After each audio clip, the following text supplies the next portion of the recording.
بسم الله الرحمن الرحيم. السلام عليكم ورحمة الله. نشاهد هنا وانت وهي تقوم بالتصويت والتصفير. هي الآن تنتظر قطعة البيض. سبحان الله، الآن نضع البيض من أجل صغارها طبعا. بسم الله.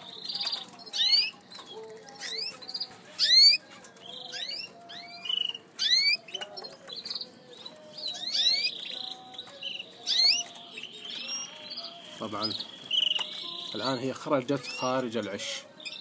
سبحان الله، لاحظ خرجت أيضا خارج الشبك.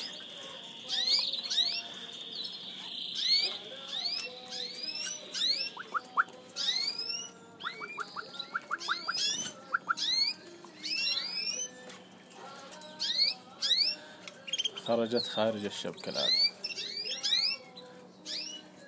وذهبت إلى شبك آخر من أجل الحصول على لقمة العيش.